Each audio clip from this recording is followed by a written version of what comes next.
एक दिन लालजू की हीरे की थोड़ी मिली, वो थोड़ी का जो हीरा है वो मिला नहीं मुझे। तो हमने खूब खोजा लेकिन नहीं मिला। अब एक्स्ट्रा जो थे वो भी सब खो गए थे। तो हमने कहा भाई आज एक काम करते हैं, लालजी को ऐसे ही विराजमान कर दो, आज थोड़ी पे हीरा धराएंगे नहीं, घर में ही बैठे हैं, कौन सा कहीं बाहर जाना है। तो इस भाव से ठाकुर जी को विराजमान किया। अब मैं तो अपने आदि कार्यों में लग गया, और राजभोग आदि की सेवा सब करते हैं। रात्रि में शयन करा करके जितना भी श्रृंगार होता है उसको एक कपड़े में रख दिया जाता है रात्रि में। ठाकुर जी का पूरा श्रृंगार नहीं बढ़ाना चाहिए रात्रि में, और पूरा श्रृंगार रखना भी नहीं चाहिए रात्रि में। थोड़ी का हीरा, माथे का तिलक, हाथ के कड़ूला और कानों में कुंडल, बस, और 2 माला गले पर, इससे ज्यादा श्रृंगार नहीं। वो भी किस लिए रखा जाता है? क्योंकि ठाकुर जी रात्रि होते ही जैसे हम शयन कराते हैं, हमारे लिए ठाकुर जी शयन कर गए, लेकिन वास्तव में समस्त गोपांगना और श्री किशोरी जी के साथ वो रास में प्रवेश कर जाते हैं। तो ठाकुर जी यदि उनका आपने श्रृंगार पूरा बढ़ा दिया, सब उतार दिया, तो फिर रास में जब जाते हैं तो किशोरी जी खूब डांटती हैं ठाकुर जी को, कैसे बन के आ गए हो, न को सज के भी नहीं आए, ऐसे ही आ गए हो मुंह उठा के। अरे कछु तो नेक तो श्रृंगार करे आते। तो कहीं किशोरी जी से हमारे लाल जी की डांट नहीं पड़ जाए, इसलिए थोड़ा श्रृंगार रखना चाहिए, और बाकी का श्रृंगार कपड़े में लपेट कर ठाकुर जी के पास ही रख देना चाहिए। अब वो जब जाएंगे उनको जो बढ़िया लगेगा उसको धारण करके चले जाएंगे। तो ठाकुर जी का हीरा वो उस दिन धराया नहीं। अब रात्रि में पूरा श्रृंगार रखा गया। दूसरे दिन जब मैं सेवा में आया तो रात्रि का पूरा श्रृंगार देखा तो उसमें ठाकुर जी का हीरा रखा था। हमने उस बालक को बुलाया, मैंने कि रात्रि में तुमने शयन कराया था? मैंने कहा, बोला हाँ। मैंने कहा ये हीरा कहाँ मिला? बोले लाल जी की थोड़ी पर रखा था। मैंने तो धराया ही नहीं कल। अब हम क्या श्रृंगार के बाद ठाकुर जी का चित्र भी लेते हैं, तो मैंने चित्र दिखाया, मैं देखो ये मेरा चित्र है, इसमें ठाकुर जी की थोड़ी पर हीरा नहीं है। उसने कहा महाराज जी ये राजभोग का चित्र, अपने फोन में दिखाया, उसमें ठाकुर जी ने हीरा पहना था। अब हम दोनों संकोच में, हमारे अलावा कोई आता नहीं लाल जी के पास, ये हीरा आया कहां से थोड़ी पर। हमने अपनी पूज्य माता जी से कहा, तो हमारी माता जी बोली कि लाला हमारे नाना जी की कृपा से हमको गिरिराज जी में श्रीलाल जी की सेवा में खूब प्रेम है, खूब भाव है। उन्हीं के द्वारा बताई जाती थी लीलाएं, उसी से ही प्रेम बढ़ता था। तुम्हारी माता जी का भाव ऐसा कहती थी कि लाला तू तो श्रृंगार करके चलो जाए, फिर एकांत में लाल जी बेचारे अकेले बोर रह जाएं, तो वो नाना जी को बुला ले और नाना जी को सब बता, मैं आज देखो तुम्हारे लाला ने थोड़ी पे हीरा नहीं धरो है। अब लाल जी को तो पता है कहां पड़ा है, तो उनको बोलते थे को वहां पड़ो, अब तुम ही बाकू धरा दो। तो कहें लाल जी से यदि कोई तुमसे कोई त्रुटि सेवा में हो जाती है तो लाल जी वो नाना जी से पूरी करवा लेते हैं। और वास्तव में आज तक ठाकुर जी के श्रृंगार में कोई भी कसर रह जाती है, ठाकुर जी स्वयं पूरी कर लेते हैं। ये तो मेरा अनुभव है। तो ये कैसे संभव हो?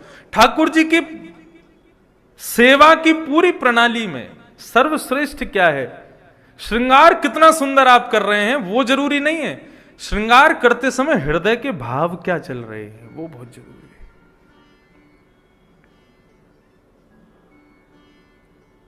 आज मकर संक्रांति,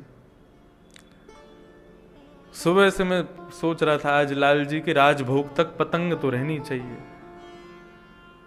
अब पतंग हमारे पास थी नहीं। सुबह मंगला की आरती की तो एक वैष्णव पतंग खुद ही दे के चले गए। बस स्मरण मात्र में आ जाए, लाल जी स्वयं पूरी करा लेते हैं। ये बड़ी कृपा है। तो इन लीलाओं का दर्शन, इन लीलाओं का जो आनंद है ना, जो सुख है ना, वो ब्रह्मानंद से भी ऊंचा है। उसकी प्राप्ति के लिए श्रीमद् भागवत का आश्रय लीजिए। भागवत आश्रित होकर के जब सेवा में प्रवेश करेंगे तो ठाकुर जी की विलक्षण लीला, एक अद्भुत लीला का दर्शन होगा। श्री वेद व्यास जी महाराज ने अपने समस्त बटुक ब्राह्मणों को कहा कि जब तुम हिमालय पर पुष्प आदि लेने के लिए ठाकुर जी की सेवा के लिए जाते हो तो श्लोकों का गान करते हुए जाना। भाव दो थे। पहला भाव तो सेवा के लिए कुछ भी कार्य करो तो ठाकुर जी के श्लोकों का चिंतन होना ही चाहिए। दूसरा भाव था कि इसी हिमालय पर सुखदेव जी बैठे, यदि वो इन श्लोकों को सुनेंगे तो आकृष्ट होकर के मेरे पास आ जाएंगे संपूर्ण भागवत अध्ययन के लिए। यही उपाय है उनको बुलाने का। तो प्रथम श्लोक वेणु गीत का उन बालकों को रटाया गया। अद्भुत। सप्त गीतों पर वृहद चर्चा करने का दास को अवसर मिला, क्योंकि सप्ताह कथा में हम संपूर्ण प्रसंगों का स्पर्श नहीं कर पाते, इसलिए लॉकडाउन की स्थिति में हमने जो जो प्रसंग कभी नहीं कहे उन प्रसंगों को विशेष रूप से कहा। सप्त गीत कहे, नवदा भक्ति कही, स्तुति प्रकरण कहा यहीं बगल में भागवत निवास में। तो इस प्रकार भागवत के कई प्रसंग जो कभी सप्ताह कथा में कहने का अवसर नहीं मिल पाता, वो इस लॉकडाउन में कहने का अवसर मिला। तो उसमें वेणु गीत आप लोग YouTube पर सुन सकते हैं उनको। वेणु गीत का आप श्रवण करेंगे महाराज, ऐसा अद्भुत ठाकुर जी के रूप का वर्णन। और उसमें एक स्वरूप तो ऐसा है कि उसको जब जब मैं चिंतन करता हूं तो आनंद आ जाता है। गोपियां कह रही हैं कि इस यमुना को जो अधरामृत प्राप्त होता है ठाकुर जी का, ऐसा अधरामृत किसी को प्राप्त नहीं होता। कैसे? लाल जी गैया चराने जाते हैं और गैया चराते चराते छोटे छोटे बछड़ा बछिया जो लाल जी के छोटे छोटे संग में रहे, वो जाकर के यमुना जी को देखते ही यमुना जी के मुख में गैया पानी कैसे पीती है, तो यमुना जी में मुख लगा करके और अपनी जीभ निकाल के, ऐसे जीभ नहीं निकालती गैया, उसी में मुख लगा के और होठों से फिर ऐसे पानी पीती है। और ठाकुर जी उनको देखते हैं, छोटे छोटे बछड़ा बछियाओं को। वाह, ये बड़ी बढ़िया तरीका है जल पीने का। तो ठाकुर जी भी उन बछड़ा बछियाओं की तरह दोनों हाथ जमीन पर रख के और नीचे झुक करके जैसे बछड़ा पानी पी रहे हैं वैसे लाल जी भी पानी पीते हैं। और श्री यमुना महारानी आनंदित हो जाती हैं। उस स्वरूप का वर्णन वेणु गीत में करती हैं गोपियां। अद्भुत है वेणु गीत। समस्त गीत भागवत के अद्भुत। कभी अवसर मिलेगा तो, अभी तो पहली बार मैंने सप्त गीत कहे थे, लेकिन खूब लोगों की जिज्ञासा और मेरे मन का अति भाव है कि इसी वर्ष में जल्दी समय मिले तो मैं पुनः सप्त गीत कहूंगा और विस्तार से कहूंगा।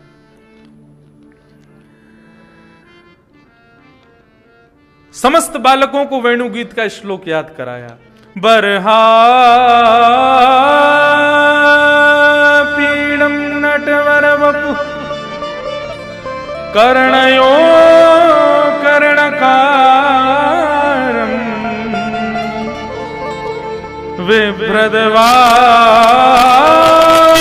विभ्रदवासः कनक कपिसं वैजयन्तीं च मालां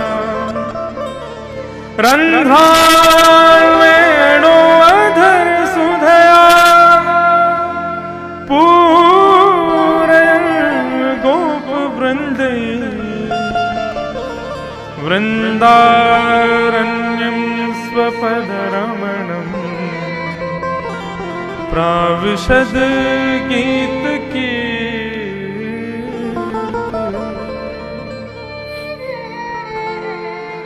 बरहा पीड़म नटवर वपु, मोर मुकुट जिन्होंने धारण किया है। नटों में वर जो श्रेष्ठ है, नट किसे कहते हैं? जिसको देख करके आप एक बार में ही आकृष्ट हो जाते हो। मंच पर लोगों को आकर्षित करने के लिए जो पधारते हैं उनको नट कहा जाता है। लेकिन हमारे लाल जी कौन है? नटों में वर, यानी कि नटों में श्रेष्ठ। ललित गति विलास वल्गुहास प्रणय निरीक्षण कल्पितो रुमान। श्री भीष्म पितामह कहते हैं ठाकुर जी चलते कैसे हैं? हमारी तरह सीधे सीधे पांव नहीं रखते लाल जी, एक पांव यहां, दूसरा पांव वहां, तीसरा पांव यूं, और ऐसे चलते हैं। माइकल जैक्सन भी फेल है ठाकुर जी की वॉक पर। ऐसी स्मूथ चाल चलते हैं और ऐसे लचक मचे। चाल अटपटी सो है भला तेरी, श्री भगवती प्रसाद गंधर्व जी गाते हैं, आज गवाऊंगा मैं। चाल अटपटी सो है बला तेरी, चाल अटपटी सो है बला तेरी। अटपटी चाल है ठाकुर जी की, ये इसका भी भेद वेणु गीत में खुला। ठाकुर जी अटपटी चाल चलते क्यों, बांके बिहारी टेढ़े मेढ़े क्यों खड़े हैं, इसका भी भेद वेणु गीत में खोला। क्यों? बोले गैया जब आगे आगे चलती है तो गायों के खुरों से पृथ्वी में गड्ढे हो जाते हैं, तो उन गड्ढों को देख करके ठाकुर जी का मन बड़ा कष्ट से हो जाता है। ये भूदेवी हमारी पत्नी है, इसमें गड्ढा हो गया, तो उसके लिए मलहम क्या है? ठाकुर जी कह रहे हैं मेरे कोमल चरण ही तेरे लिए मलहम है। तो जहां जहां ठाकुर जी को गैया के खुरों के गड्ढे दिखते हैं, वहां वहां ठाकुर जी अपने चरण रखते हैं, तो देखने वाले को लगता है कि ऐसे टेढ़े मेढ़े चल रहे हैं। लेकिन वास्तव में लाल जी पृथ्वी पर जो गायों के खुरों से गड्ढे हुए हैं, उन गड्ढों को ठाकुर जी सुख प्रदान कर रहे हैं, पृथ्वी को सुख प्रदान करने के लिए चलो। नटवर वपु कर्णयो कर्णकारम, कान दो हैं लेकिन कुंडल एक ही पहना है। और वो कुंडल भी कैसे, लाल जी को कभी कभी हम धराते हैं तो एक फूल केवल कान के ऊपर, यहां ये है कर्णयो कर्णकारम। और ठाकुर जी क्या करते हैं, अब ये भी एक नियम है, श्रृंगार आरती में वो फूल यहां होगा, लेकिन राजभोग आरती में वो फूल यहां आएगा। क्यों? ये भी भाव पूज्य नाना जी बताते थे।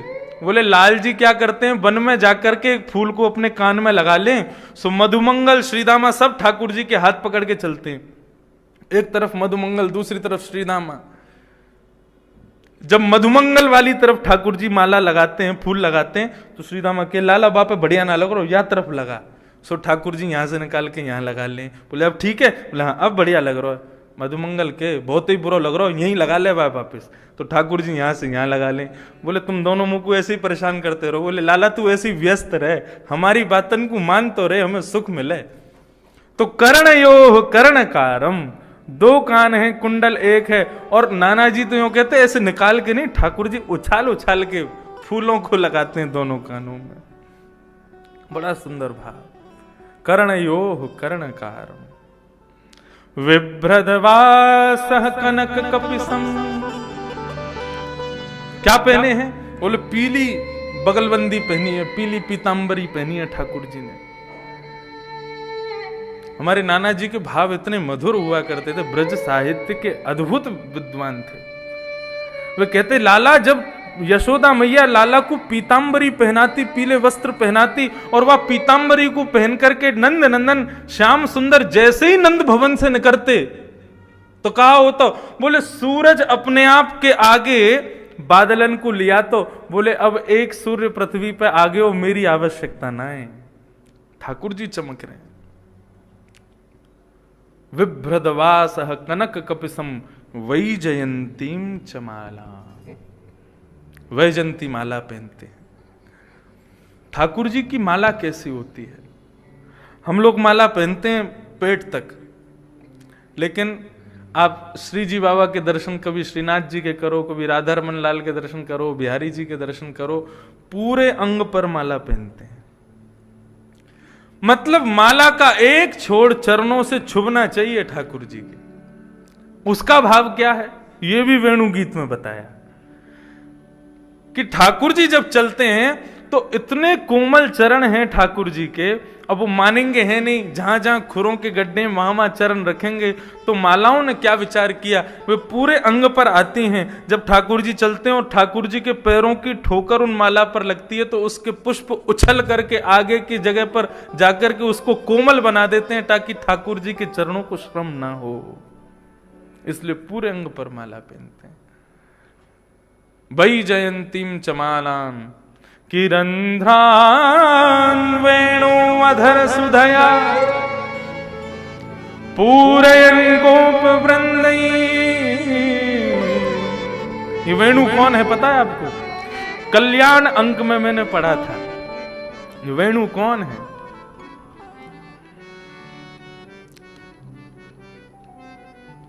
श्री रघुनाथ जी जब रावण का वध करके पुनः वापस लौट के अयोध्या आए तो उन्होंने भरत जी से पूछा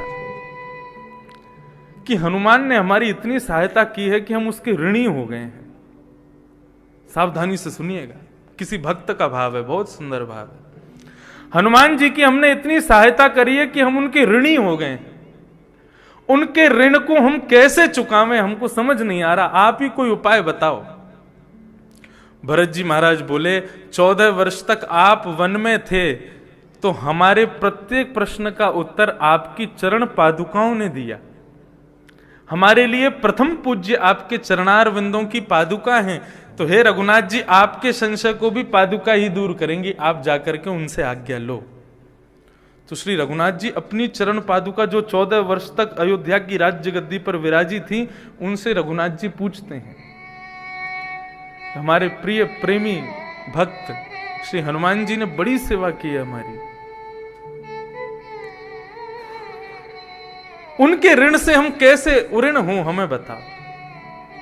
क्योंकि वैसे कुछ करूंगा तो हनुमान कुछ करने नहीं देंगे मुझे। मैं चाहता हूं कि मैं अज्ञात रूप से ही कुछ कर दूं और मेरे ऋण जो मेरे ऊपर उनके प्रेम का चढ़ा है वो पूर्ण हो जाए। तब चरण पादुकाओं ने प्रत्युत्तर दिया, महाराज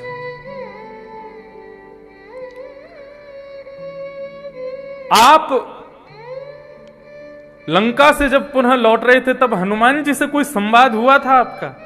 बोले हाँ। बोले क्या संवाद हुआ था? बोले हनुमान जी महाराज मुझसे निवेदन कर रहे थे कि दंडकारण्य वन के संतों को आप दर्शन देने चलो। तो बोले आपने क्या कहा? बोले मैंने कहा कि भाई 14 वर्ष पूर्ण हो गए, यदि अब दंडकारण्य वन जाएंगे, वहां हजारों संतों से मिलने में समय व्यतीत करेंगे तो भरत जी वहां प्राण त्याग देंगे, इसलिए हम उन संतों से मिलकर के नहीं आए। तो पादुका कहती हैं, बोले श्री हनुमान जी ने उनको वचन दिया है उन सब संतों को कि वे आपको उनके मध्य लेके जाएंगे। हनुमान जी तभी से चिंता में है कि उन संतों को मैं क्या कहूं जिनको मैं वचन दे के आया हूं। रघुनाथ जी बोले तो फिर अब क्या होगा? बोले प्रभु अब वही सब संत अपनी तपस्या के बल से ब्रजमंडल की गोपांगनाएं बन के प्रकट होंगे। आप उसी ब्रजमंडल में श्री कृष्ण के रूप में प्रकट होंगे और उन संतों को दिए वचनों को पूर्ण करने के लिए आपकी वेणु के रूप में श्री हनुमान जी प्रकट होंगे।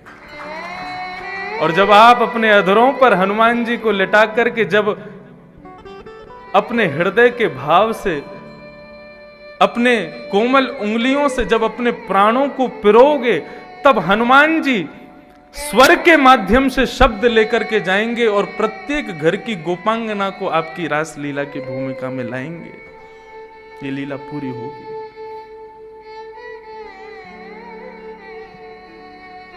श्री रघुनाथ जी आनंदित हो गए। वंशी वैसे भी शंकर जी का स्वरूप है, शिव है, और वही शिव के अवतार श्री हनुमान जी। ये कल्याण अंक में मैंने पढ़ा था, इतना आनंद आया पढ़ करके, ऐसा भाव।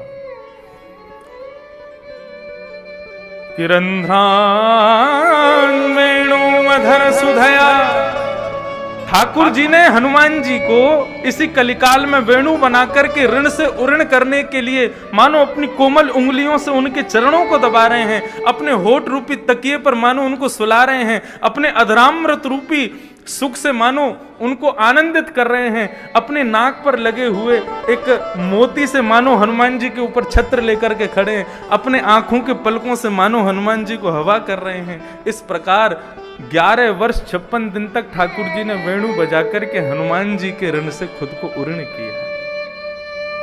रंध्रान वेणु वधर सुधया पूरयन गोप वृंदई वृंदारण्यम स्वपद रमणम प्राविशत गीत कीर्ति। अब ये जो मैं श्लोक बोल रहा हूं, इसका भाव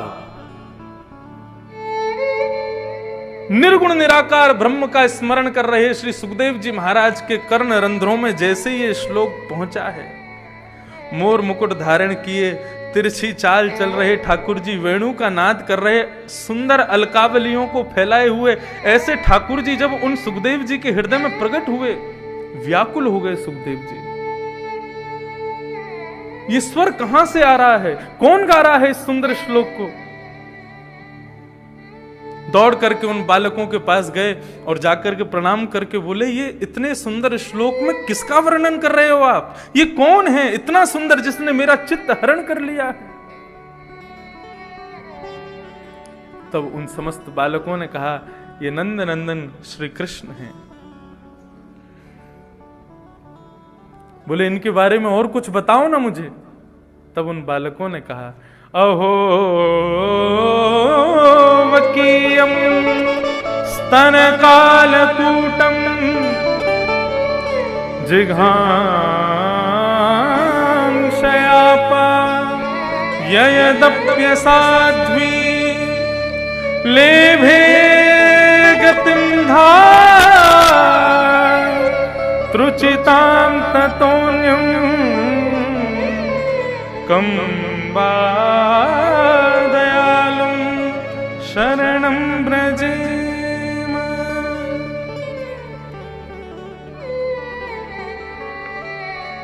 अहो बकीयम स्तनकालकूटम जिघांशयापा यदप्य साध्वी लेभे गतिं त्रुचितां ततोऽन्यं कम्बा दयालुं शरणं व्रजेम। उनकी दयालुता का भाव बताया। बोले, स्तनों में विष लगा करके आई थी इन्हीं नंदन नंदन को मारने ये पूतना। सुखदेव जी कह रहे हैं, अच्छा फिर? बोले, इन नंदन नंदन ने पता है क्या किया? बोले, क्या किया? बोले, उसके प्राण हरण करके उसके प्राणों को ठाकुर जी ने यशोदा की पदवी पर पहुंचा दी। जो उनकी माता यशोदा को पदवी मिलने वाली है वो उन्होंने पूतना को दे दी। कम्बा दयालुम शरणम ब्रजेम, इनसे ज्यादा दयालु और कौन हो सकता है?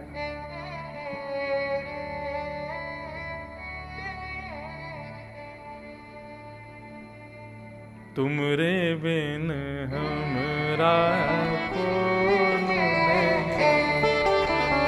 को पालनहार निर्गुण और नारे, तुमरे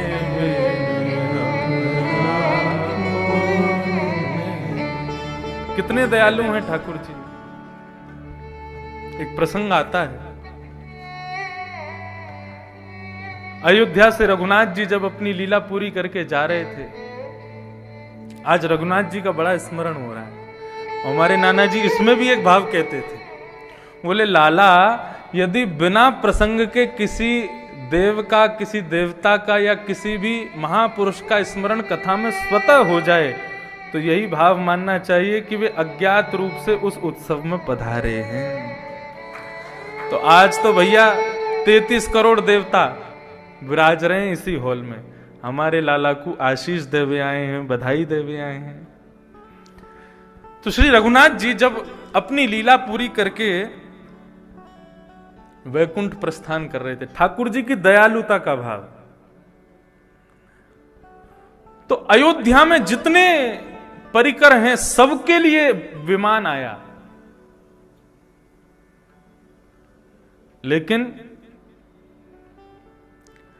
उस व्यक्ति के लिए विमान नहीं आया जिसने सीता जी पर संदेह किया, संशय किया था। सब लोग विमान में बैठ करके जाने लगे तो श्री हनुमान जी से रघुनाथ जी बोले, अब अयोध्या में कोई रह तो नहीं गया? सब लोग आ गए ना विमान में, सबके लिए अलग अलग विमान आ गए हैं ना? बोले, हाँ महाराज जी सबके लिए आ गए। लेकिन तभी रघुनाथ जी को दिखा सरजू जी के किनारे बैठा हुआ एक दीनहीन सा व्यक्ति रुदन कर रहा है। हनुमान, ये कौन है? ये क्यों रो रहा है? बोले, श्री सीता जी पर संशय करने वाला वही व्यक्ति है, इसके लिए विमान नहीं आया। और ये जिस किसी के भी विमान में इसने चढ़ने का प्रयास किया है तो विमान उड़ा ही नहीं। बोले, पहले इसको उतारो तब उड़ेंगे हम, इसके लिए कोई विमान नहीं आया। रघुनाथ जी बोले, इधर आओ, क्यों नहीं गए तुम? बोले, हमारे लिए विमान ही नहीं आया, जिसके भी विमान में गए उस सब ने हमको उतार दिया।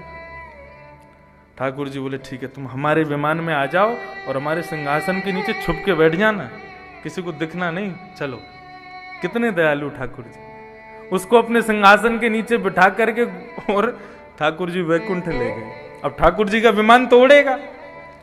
अब तो महाराज 33 करोड़ देवता गाजे बाजे बजा रहे हैं, पुष्प वर्षण कर रहे हैं। अयोध्या नगरी से संपूर्ण अयोध्या नगरी वैकुंठ पधार रही है। श्री रघुनाथ जी अपनी लीला पूरी करके पधार रहे हैं।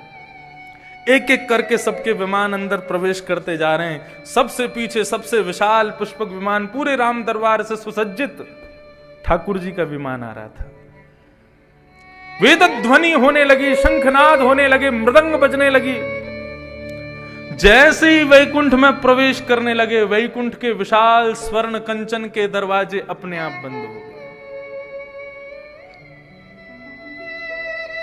रघुनाथ जी बोले, ये क्या हुआ?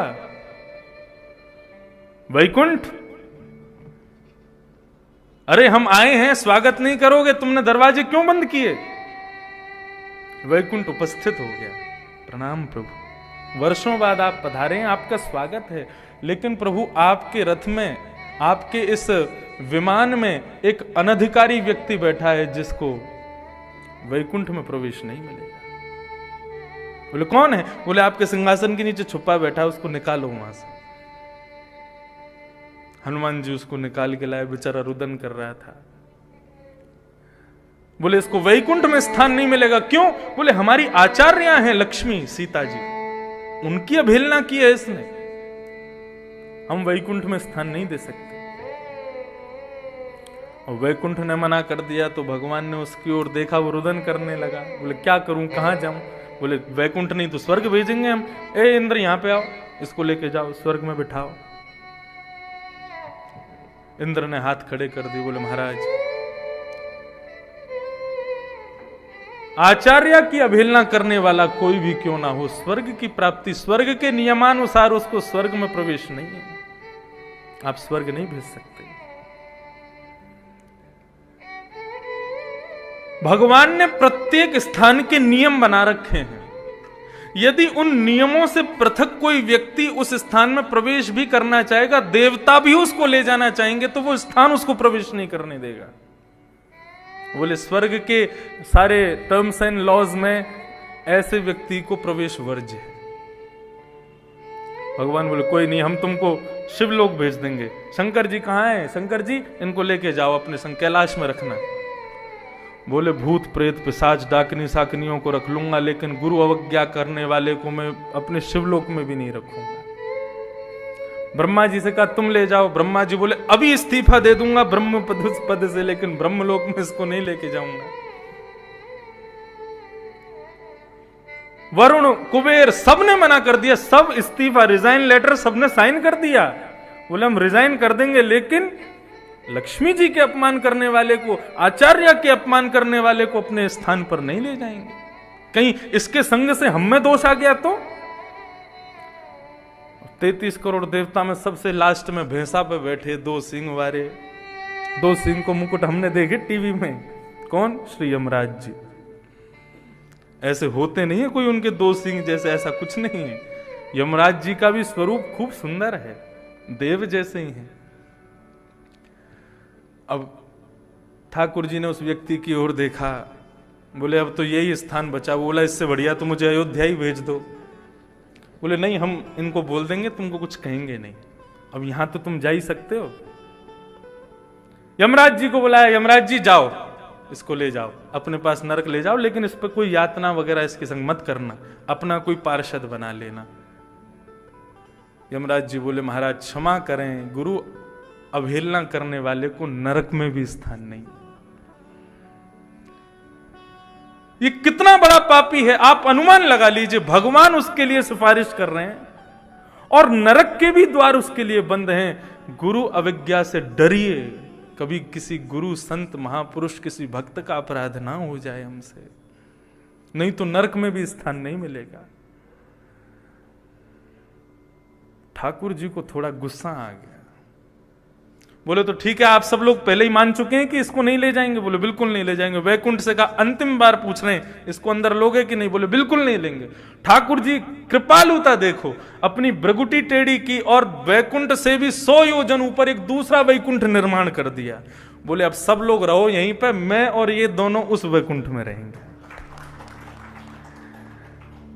जैसे ही ठाकुर जी को क्रोध आया, सब लोगों ने आकर के क्षमा मांगी और सब ने कहा, प्रभु इसका एक उपाय है। बोले, क्या?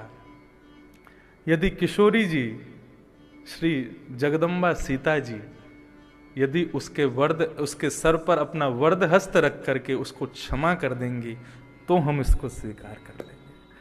तभी राम जी की आज्ञा हुई। किशोरी जी अपने स्थान से खड़े होकर के उसके सर पर अपने दोनों वरद हस्त रख करके उसको क्षमा करती हैं। तब वैकुंठ के द्वार पुनः खुल जाते हैं और ठाकुर जी का विमान प्रवेश करता है। कंबा दयालुम शरणम ब्रजे। हम और किसकी शरण में जाएं? इनसे ज्यादा दयालु कृपालु कोई भी नहीं है। इतने दयालु हैं, इतने कृपालु हैं ठाकुर जी। मैं तो रटूं सदा तेरा नाम, दयालु दया करो। मैं तो रटूं सदा तेरा नाम, दयालु दया करो। मैं तो रटूं सदा तेरा नाम, दयालु दया करो। मैं तो रटूं सदा तेरा नाम, दयालु दया करो। मैं तो रटूं सदा तेरा नाम, दयालु दया करो। मैं तो रटूं सदा तेरा नाम, दयालु दया करो। दयालु दया करो, दयालु दया करो। कृपालु कृपा करो। कृपालु कृपा करो। मैं तो रटूं सदा तेरा नाम, दयालु दया। मैं तो रटूं सदा तेरा नाम, दयालु दया करो। मैं तो रटूं सदा तेरा नाम, दयालु दया करो। मैं तो रटूं सदा तेरा नाम, दयालु दया करो।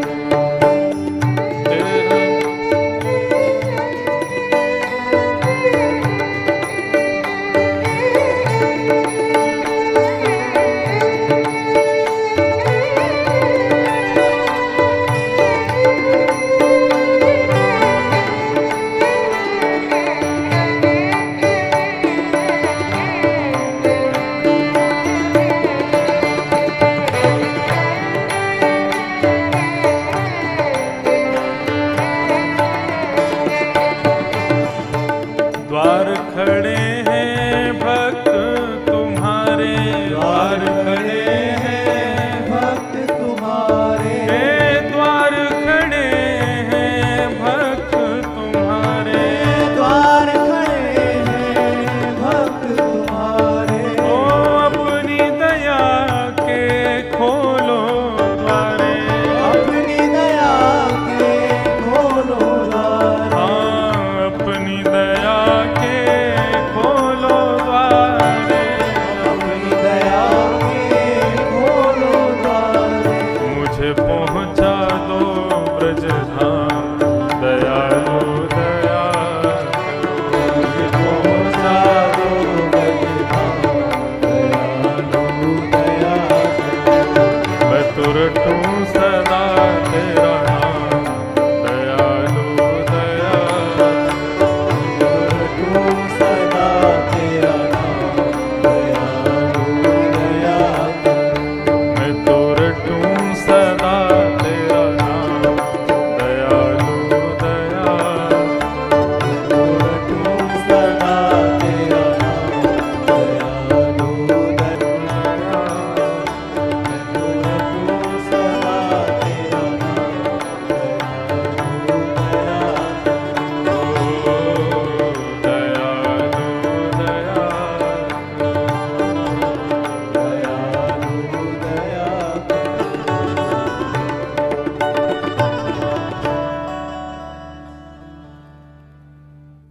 कंबा दयालुम शरणम ब्रजेम। हम किसी और की शरण में कहां जाएं? इनसे ज्यादा दयालु कौन है? जब इस दया के भाव को श्री सुखदेव जी महाराज ने सुना, तुरंत मन बना लिया कि अब तो इन्हीं की शरण लेनी है। कहां मिलेंगे मुझे ये कहां से प्राप्ति होगी मुझे इनकी? तब समस्त बालकों ने कहा, हमारे गुरुदेव के पास ऐसे 18,000 श्लोक हैं, आप चाहो तो उनसे सुन सकते हैं, शायद वहां से आपको प्राप्त हो जाए, इनके बारे में अधिक जानकारी वहीं मिलेगी। श्री सुखदेव जी महाराज उन बालकों के साथ में सरस्वती नदी के तट पर बद्रिक आश्रम में पधारे। जैसे ही देखा, अरे ये तो मेरे पिता ही हैं। चरणों में प्रणाम किया। बोले, पिता की संपत्ति पर तो पुत्र का स्वयं अधिकार है। पुत्र का अधिकार कम है, पात्र का अधिकार है। पुत्र जब तक पात्र ना बन जाए तब तक उसको पिता की संपत्ति का अधिकार नहीं मिलना चाहिए। पुत्र में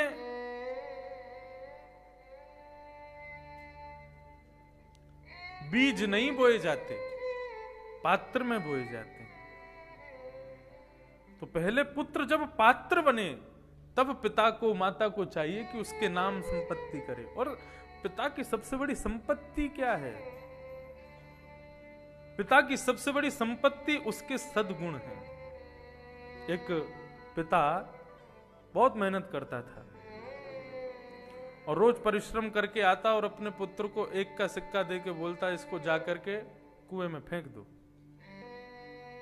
बेटा जाके फेंक देता।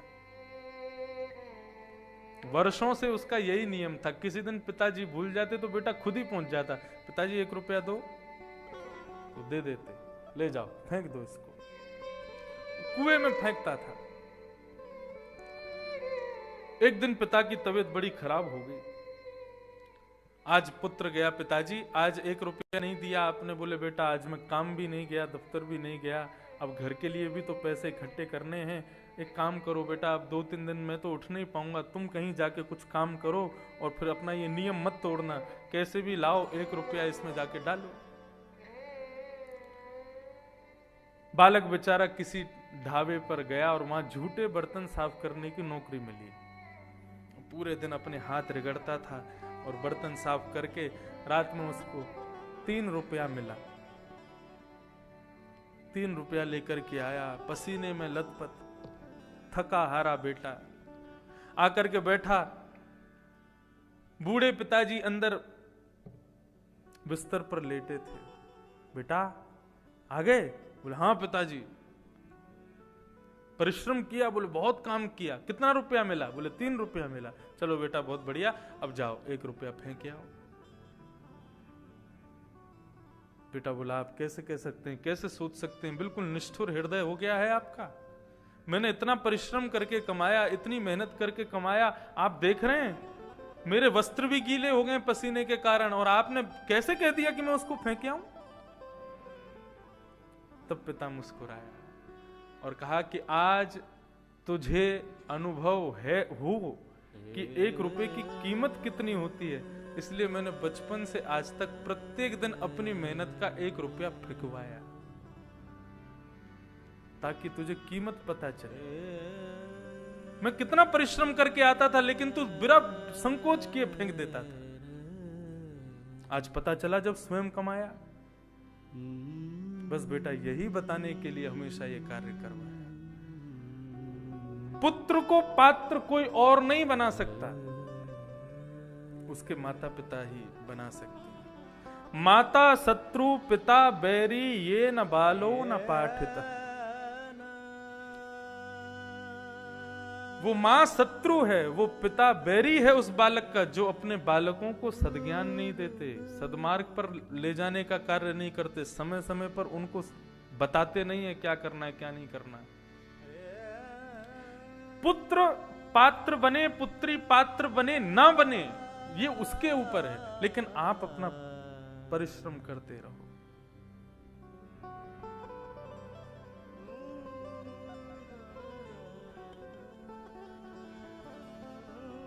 पात्र में संपत्ति का बीज दीजिए।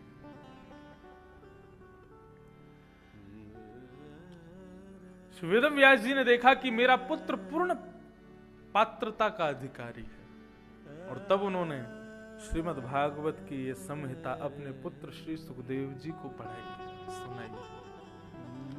और इन्हीं सुखदेव जी महाराज ने श्रीमद् भागवत को संपूर्ण स्मरण करके, उसको स्मृति में विराजमान करके गंगा के किनारे बैठे हुए एक प्यासे को जाकर के पिलाया।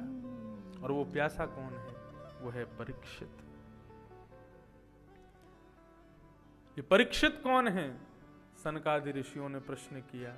सौनकादि ऋषियों के इस प्रश्न के उत्तर में सूत जी महाराज कहते हैं कि परीक्षित जी का परिचय देना मैं उचित तो नहीं समझता, इतना कोई विशेष तो नहीं है, लेकिन वक्षे कृष्ण कथोदयम, परीक्षित की कथा से कृष्ण कथा का उदय होगा, इसलिए मैं तुमको ये सुनाता हूं। और महाभारत का प्रसंग कहना प्रारंभ किया।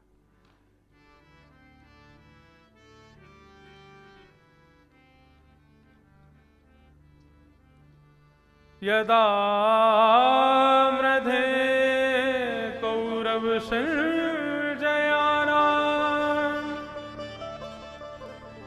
वीरे स्वतो वीर गतिं गतेषु ब्रकोदरा विद्गदा विमर्श भृगनोरुदण्डे धृतराष्ट्रपुत्रे।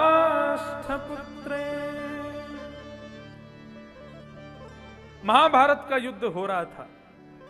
बड़े बड़े वीर वीर गति को प्राप्त हो चुके थे। भीम और दुर्योधन के बीच में युद्ध चल रहा है। सब लोग अपनी आंखें फाड़ करके बैठे, टकटकी लगा के देख रहे हैं अब महाभारत का युद्ध कौन जीतेगा, कौरव या पांडव। भगवान कृष्ण भी अर्जुन के सारथी बनकर के विराज रहे हैं, एक कोने में खड़े हैं। भीम बार बार अपनी प्रचंड गदा का प्रहार करता है, लेकिन दुर्योधन के अंग का स्पर्श करके उसकी गदा खन्न से आवाज करती है, लेकिन दुर्योधन पर उसका कोई असर नहीं पड़ता।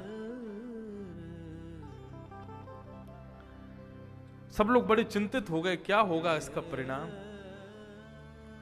तभी भीम ने भगवान कृष्ण की ओर दृष्टिपात करते हुए देखा, तो भगवान कृष्ण ने इशारे में बताया, इसकी जंघा पर प्रहार करो। और जैसे ही गदा घुमा करके दुर्योधन की जंघा पर प्रहार भीम ने किया, जंघा टूट गई और दुर्योधन नीचे परास्त होकर गिर गया। ये संदेश पता चला तीर्थ यात्रा पर गए हुए बलराम जी को, ताम्र वर्ण हो गया आंखों का।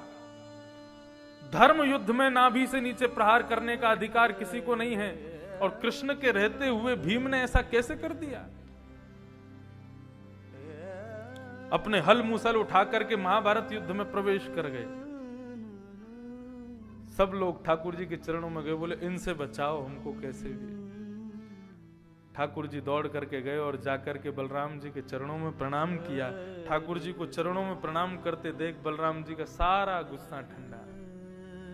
ठाकुर जी को अपने हृदय से लगा करके खूब आनंदित हुए। कन्हैया, ये महाभारत के युद्ध में धर्म विरुद्ध कार्य क्यों हुआ तुम्हारे रहते हुए? दुर्योधन की जंघा पर प्रहार क्यों हुआ जब नाभि से नीचे प्रहार करने का अधिकार नहीं था धर्म युद्ध में? ऐसा क्यों हुआ मुझे बताओ। ठाकुर जी प्रत्युत्तर देते हैं, एक विधर्मी को मारने के लिए आप कह रहे हैं कि धर्म का पालन क्यों नहीं किया गया?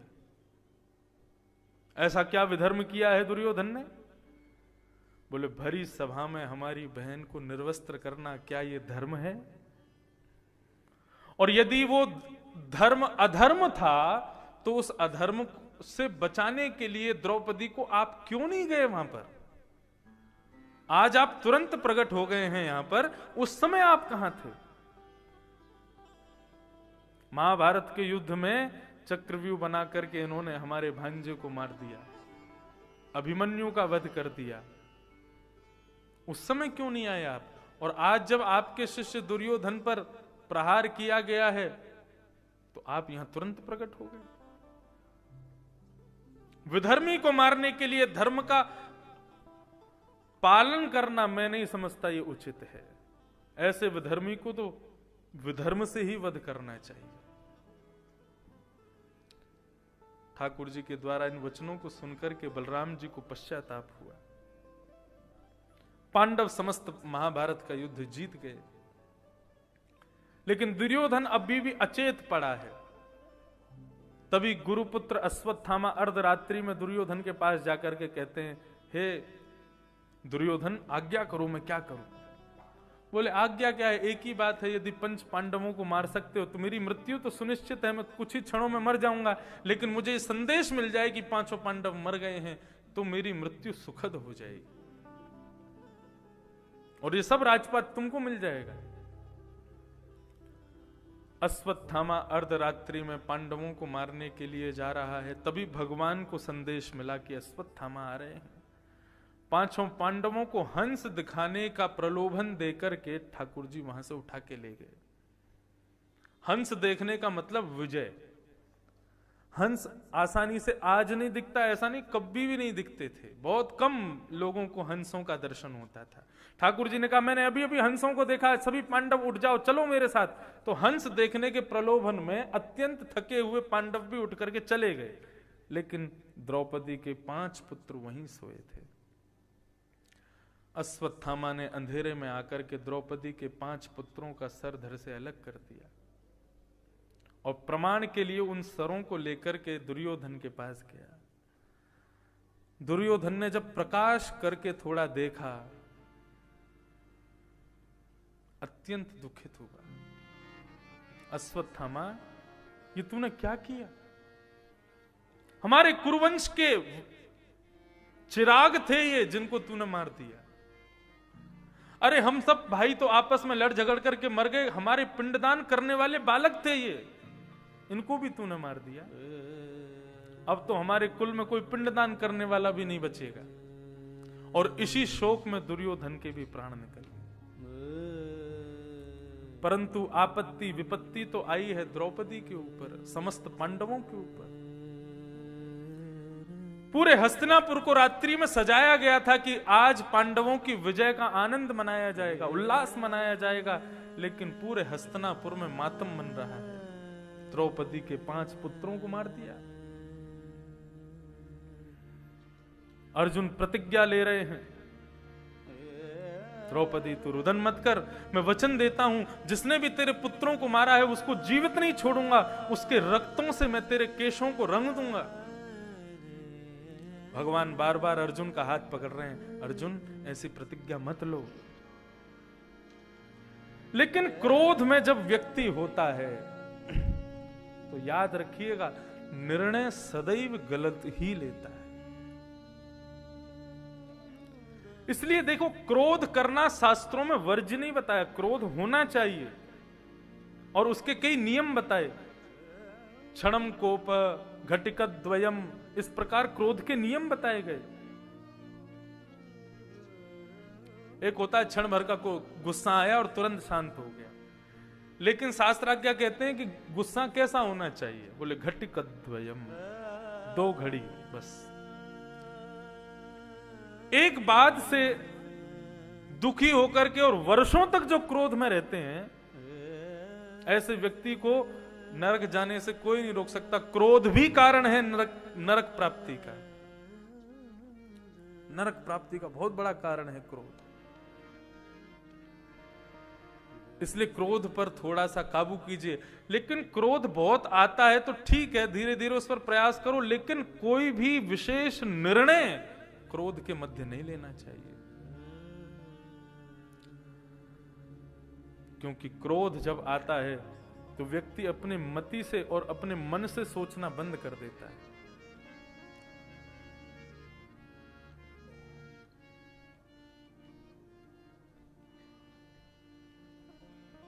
धृतराष्ट्र कहते हैं, जानामि धर्मं न च मे प्रवृत्ति, जानाम्य धर्मं न च मे निवृत्ति, केनापि देवेन हृदय स्थितेन। मैं धर्म जानता हूं, क्या धर्म है मुझे पता है। धर्म क्षेत्रे कुरुक्षेत्रे, श्रीमद् भगवद गीता का प्रथम श्लोक कौन गाता है? किससे प्रारंभ होती है भगवत गीता की बात? धृतराष्ट्र से। धृतराष्ट्र जानता है कि कुरुक्षेत्र एक धर्म क्षेत्र है और वहां यदि मेरे पुत्र मारे जाएंगे तो उनको मुक्ति जरूर मिलेगी, ये बात जानता है धृतराष्ट्र। वे कहते हैं मैं जानता हूं धर्म क्या है, लेकिन मैं क्या करूं, मेरी उसमें प्रवृत्ति नहीं है, और मैं जानता हूं जो भी कुछ मेरे द्वारा हो रहा है सब अधर्म है, लेकिन वो उससे मेरी निवृत्ति नहीं हो रही, मैं उससे निकल नहीं पा रहा। केनापि देवेन हृदय स्थितेन, ना जाने कौन मेरे भीतर बैठ करके मुझसे ये सब करवा रहा है। ये मन ही जब क्रोध के कारण राक्षस बनता है तो यही हमसे सब अधर्म करवाता है। इसलिए क्रोध में कभी निर्णय नहीं लेना चाहिए, सदैव इसका ध्यान रखिए। क्रोध आवे तो एकांत में बैठ करके रो लो, खुद को पीट लो, मार लो, लेकिन कोई निर्णय कभी मत लेना, क्योंकि वो निर्णय स्वयं को भी कष्ट देता है, संपूर्ण परिवार को भी कष्ट देता है, संपूर्ण समाज को भी कष्ट देता है, और उसके बाद ग्लानि होती है वो अलग, कि मैंने ऐसा क्यों किया, ऐसा नहीं करना चाहिए था। इसलिए क्रोध करो, लेकिन क्रोध में कोई निर्णय मत लो।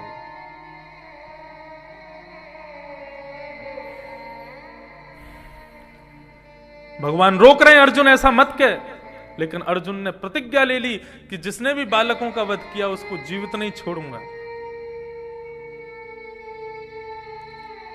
ठाकुर जी को आज्ञा की है, रथ लेकर के आइए, मुझे देखना है किसने मारा है। 3 लोग का वो प्रश्न पेपर है विपत्ति, जो आपके सामने उपस्थित हो जाती है, और अब आपको उसको सॉल्व करना है। सॉल्व कैसे करो? हमारे अध्यापक कौन हैं? ठाकुर जी ही हमारे अध्यापक हैं। अध्यापक जितनी देर कक्षा में खड़े होकर के पढ़ाते हैं, समझाते हैं, बताते हैं, केवल उतनी देर बालक बिल्कुल ध्यान एकाग्र करके उनको सुनता रहे तो उसको पुनः आवृत्ति करने की भी आवश्यकता नहीं पड़ेगी। स्कूल में पढ़ा रहे अध्यापक को ध्यान से सुन लिया जाए जब वो पढ़ाते हैं, तो घर पर आकर के एक बार को पुनः आवृत्ति नहीं भी करोगे तो भी आपके स्मरण में रहेगा कि अध्यापक ने क्या पढ़ाया। ठीक उसी प्रकार केवल 3 घंटे के लिए इतनी भावना रख लेना, व्यासाय विष्णु रूपाय। ये जो सामने व्यासपीठ पर व्यास बैठे हैं, ये स्वयं तो कोई शरीर होंगे, लेकिन ये जितनी देर यहां बैठ के बोल रहे हैं ये जरूर विष्णु का प्रवचन है, ये कोई विष्णु ही बोल रहे हैं। मेरे प्रति भगवत भाव रखो, ऐसा नहीं मैं कदाचित कह रहा हूं, मेरा कहने का भाव केवल वाणी के लिए है कि शब्द ब्रह्म है, इसके प्रति विष्णु भाव रखो।